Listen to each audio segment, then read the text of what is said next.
Today we're making balsamic cherries and peaches.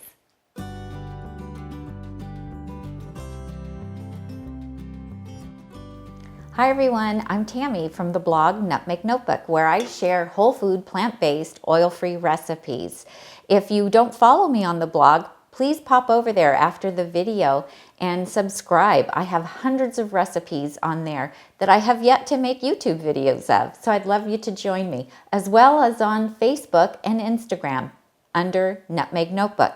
Today, I want to show you a super easy but still delicious dessert. It's made with frozen fruit. I'm going to call it balsamic cherries and peaches. Now, I know that peaches and cherries taste delicious on their own, but sometimes when you have company over, maybe you want to just bump it up a little bit. And what's nice about this is you can keep the frozen fruit on hand in your freezer, and if somebody pops by, you have dessert ready to go. So I'm going to use my induction burner today. So I'm going to go ahead and get that started. Now I'm starting with half a pound of frozen cherries. These are organic frozen cherries that are from Costco, which, you know, they come in a great big bag, so I just weigh them out. And then this is 1 pound of frozen peaches. And I didn't have a large bag to pull from, so I bought organic peaches frozen from Whole Foods. They actually came in 10-ounce packages, so I just weighed out 16 ounces. I bought 2 packages and weighed out 16 ounces. That little bit that I had left over, I could have thrown it in, but I was thinking it would be really nice in some banana peach nice cream. So we're just going to go ahead and put the cherries and the peaches in a saucepan over medium heat. And we're going to let these come up to a boil, and then we're just going to simmer them. And I'm not going to add any water or juice in here because the fruit's frozen, and as it starts to thaw out from the heat, it's going to make quite a bit of juice in there, and that's all we'll need. Now for flavoring it, I'm just going to be using some balsamic vinegar. So Tom, maybe you want to come up close, and I want everyone to see just how thick this vinegar is. So today I'm using this pomegranate flavored balsamic vinegar. Look at how thick that is, you guys. It's just amazing. It's a reduced vinegar. It's only 4% acidity, so it's not real tart. It's more on the sweet side. You don't need any added sugar with this. And it's just going to add just a really nice flavor to the peaches and the cherries, and just a small amount of acidity. So I'm just going to give this a little stir. Maybe boil's not the right word because there's not a lot of liquid in there to actually, you know, start boiling. But when it starts to kind of bubble a little bit, then I'll turn the heat down, and I just want this to simmer. We just want to warm it up. We just want the fruit to thaw out and then warm up a little bit, because you can serve it warm right out of the pan, or if you make more than you can eat at one time, you can chill it, and it's also good chilled, or you could warm it up in the microwave. So we use a little bit of vinegar in this. That's all it really needs. So today I used the pomegranate, and this is the California balsamic pomegranate. And the balsamic vinegars are only considered balsamic if they come from a certain region, Modena, Italy. Otherwise, they can't be called balsamic.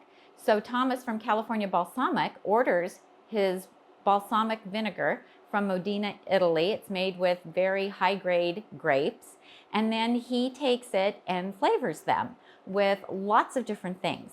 And I love all the flavors that I've tasted. And if you follow me, you know that I use these instead of salad dressings, and they are just amazing. So you could use whatever kind of vinegar that you want, whichever flavor.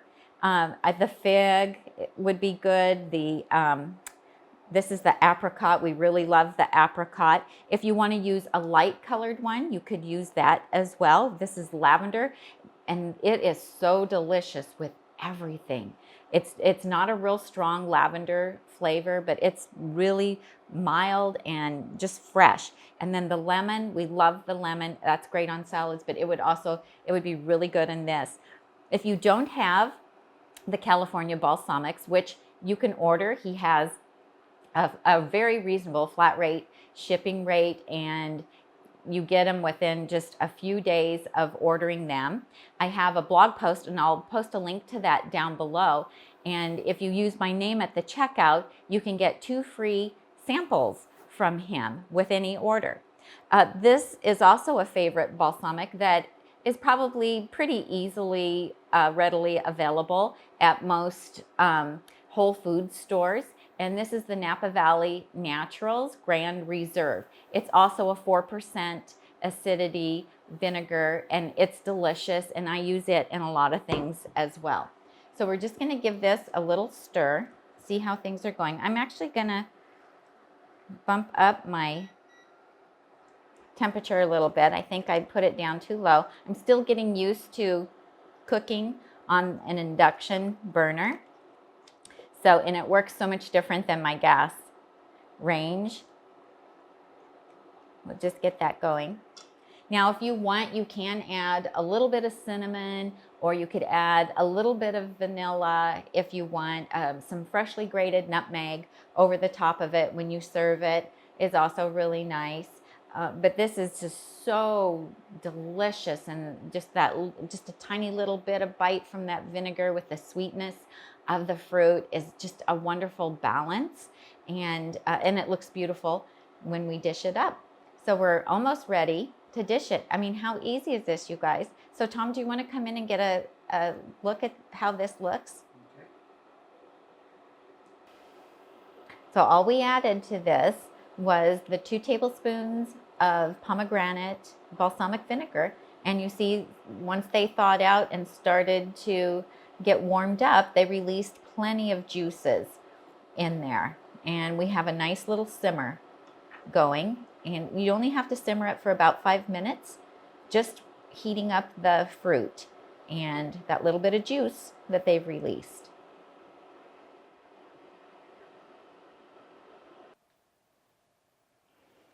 Super easy balsamic cherries and peaches, kind of just a warm fruit compote.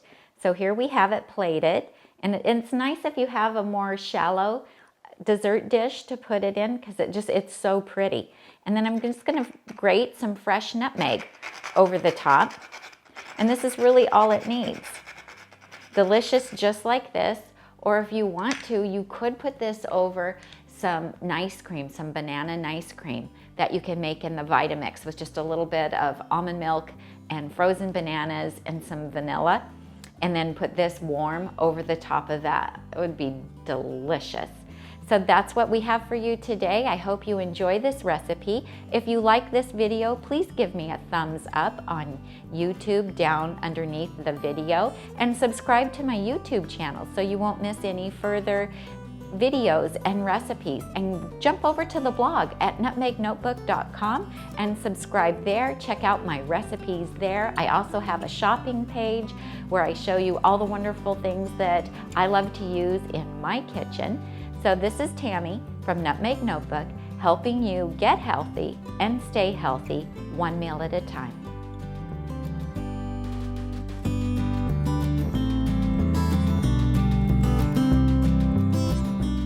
So this is a little nutmeg grinder. I bought it on Amazon, and then I just bought a jar of whole nutmegs. This is what they look like, and you just go like this.